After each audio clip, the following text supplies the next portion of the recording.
Mr. Marston, I've been hearing about your plans. Have you, Miss McFarland? Yes, from Lee Johnson, to settle here and build a life for yourself. I'm afraid those aren't my plans. See, I already have a life. Well, I had one, and I'm trying to reclaim it. Or maybe what you could say is I had two, and I'm trying to end one of them so the other can survive. You do so love to talk in riddles, Mr. Marston. Do you do that, I wonder, as a substitute for having anything interesting to say? Probably, Miss McFarland. Oh, call me Bonnie, you fool. Call me Bonnie. Miss McFarland, I'm married. I have a son. I had a daughter, but she died.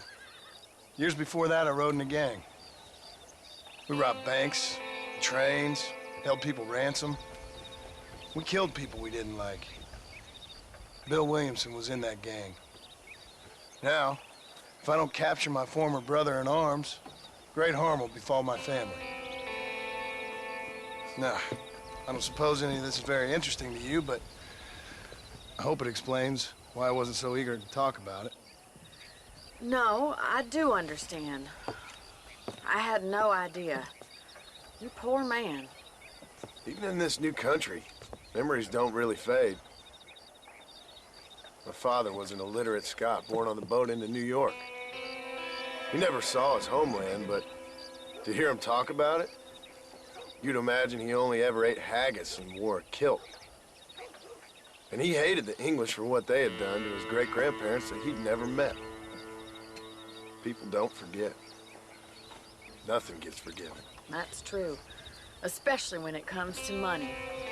And you know, even now, after all his labors, my father's debts are still terrible. I worry every day about us losing the ranch. It would kill him. My father died when I was 8 years old. His eyes were, well, let's just say he was blinded in a bar fight south of Chicago. My mother died during childbirth. She was a prostitute, and he was her, well, I don't know what he was. So I was sent off to an orphanage and ran away and fell in with a gang. My word. What a difficult life you've lived. The leader of the gang taught me how to read, taught me how to see all that was good in the world. He was a great man in a way. But you killed people.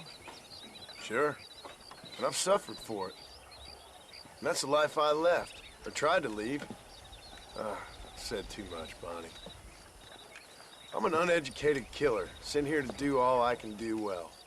Kill a man in cold blood so that another man may do his part to cut crime in an area, and a rich man can be elected governor on the back of these promises. Civilization is a truly beautiful thing, Mr. Marston. Listen, can you help me? Well, I can try. What do you need, money? No, nothing so complicated. I need an extra hand to take out the herd to pasture. Sure. Point me in the right direction.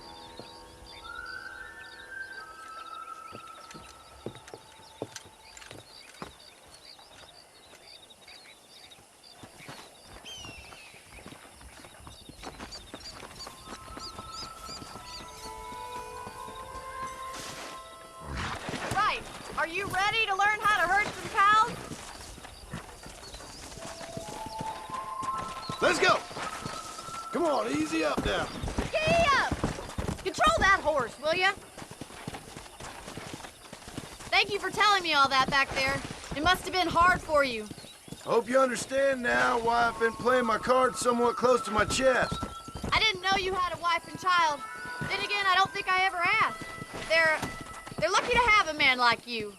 I ain't so sure about that, but thank you. Good to see you, Miss McFarland.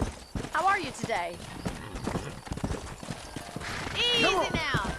Whoa. Keep on moving. That's it. Stay behind them, Mr. Marston. He's got it. Come on. Drive them down the road, Mr. Marston.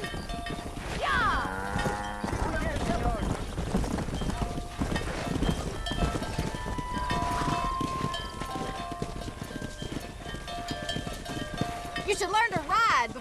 find a herd. This way! We need to take them out to the pasture! You're a red.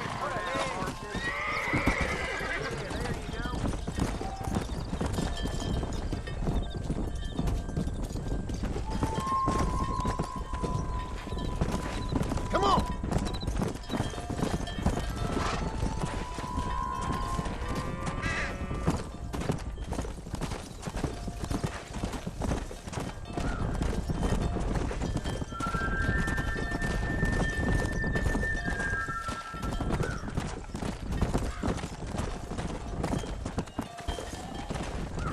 Nail it down! Good! Now we need to move this entire herd out to the far pasture for grazing. Come on!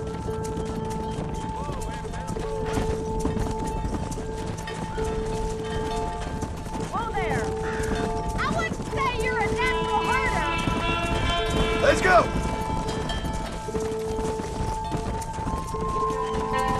Let's go!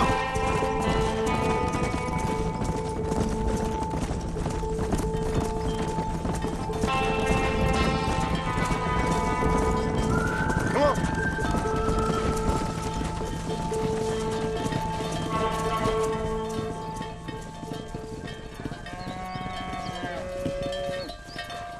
You're not bad with the herd. Ranching might be your true calling, Mr. Marston. Either that, or you were a cow in a past life. Thank you, Miss McFarland. I'll see you later. I have work to do back at the ranch.